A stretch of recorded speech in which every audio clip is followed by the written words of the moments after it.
In part 1 of this series, we looked at keyframing through the inspector, but in today's video, we're going to look at how to do that through Keyframe Editor as well as Keyframe Curve Editor. So without further ado, let's go ahead and jump right in.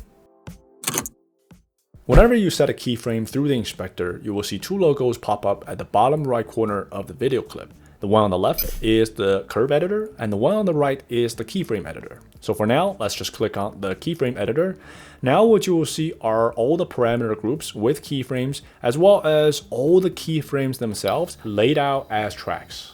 And if we click on the disclosure control in each track, we will now see all the settings that contain keyframes, as well as where these keyframes are all at once in the context of the actual clip. One advantage of Keyframe Editor is that we can easily spot all the keyframes and make changes to them. So one thing we can do is to click on a keyframe and change its position by dragging it left and right. And when we do this, a tooltip also shows up telling us how far away this keyframe is going to be. Now, if you want to make changes to multiple keyframes, you can create a bounding box around all these keyframes and then move all of them left and right at the same time.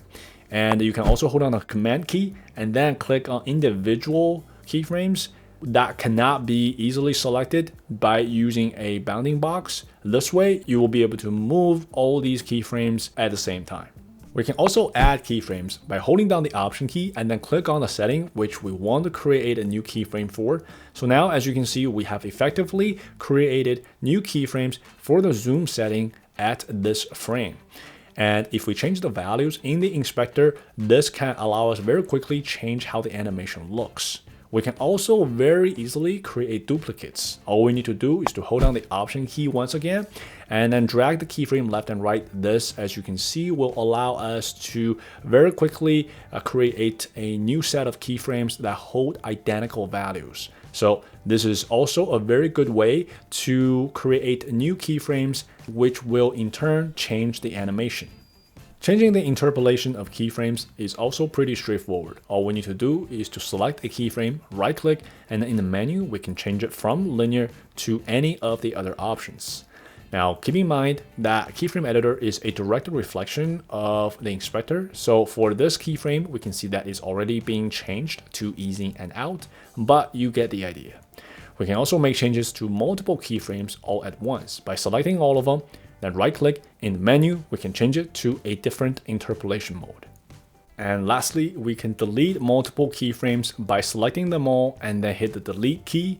Or if you want to delete an individual keyframe, we just need to select the keyframe and then hit the delete key, just like how we did it in the inspector. Now let's go ahead and bring up the curve editor by clicking on the logo. While you can display each one individually, for this tutorial, I'm going to display both at the same time. Now, by default, you will see that each setting is displayed as a curve, and we can also see where all the keyframes are on the curve. Now, you can only see one curve at a time. So what you could do if you want to see a different curve is to click on that setting. This will activate that curve and simultaneously deactivate all the other curves. Now, my preferred way of looking at this is actually to go to this left-hand menu, and then in the menu, what we're going to do is to select only the setting that we want to look at. So this, to me, is just less cluttered. Very much like the keyframe editor, we can very easily change the position of the keyframe. All we need to do is to click on the keyframe and then we can drag it left and right. Now, one thing you may notice is that we can inadvertently change the value of the keyframe when we move it left and right like this. So one thing we can do is to hold down the Shift key and then select the keyframe. And then when we move it left and right, you will see that it will move in a perfect horizontal line, which will help us ensure the integrity of the keyframe value. We can also add new keyframes by holding down the Option key and then click anywhere on the curve to add as many keyframes as we want. We can also create duplicates by holding down the Option key and then drag that keyframe left and right to create an identical set of keyframes. Alternatively, we can create a copy of the keyframe and then move the playhead to where we want the new keyframe to be and then simply paste it. And lastly, deleting keyframes is also pretty easy in the curve editor. If we want to delete multiple keyframes, we just need to select them and then hit the delete key, or we can select an individual keyframe, hit the delete key, just like how we did it in the keyframe editor. When compared against the keyframe editor, curve editor has two main advantages.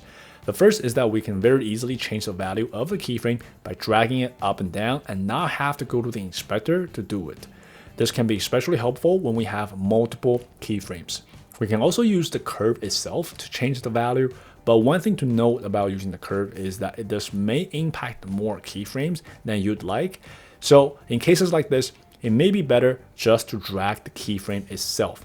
Nonetheless, you do have the option to use both. And by doing this, you can see how easy it is for us to very quickly change how the animation looks. The other advantage is the flexibility that we have with interpolation. When we click a keyframe, all the interpolation modes are laid out on top of the curve editor. And when we select a interpolation that can be applied to that keyframe, you will see that now we have a Bezier handle that we can drag to change the easing and the smoothing for the animation. So this is huge because none of the other methods have this ability. Now, when it comes to easing and ease out, it works very similarly, but one thing you will notice is that when we drag the Bezier controls, this will allow us to change the interpolation for both directions. And if you wonder how we can change the easing and ease out for only one side of it, then all we need to do is to hold down the command key and then drag one of the Bezier controls. This will allow us to change only one side of the easing and ease out.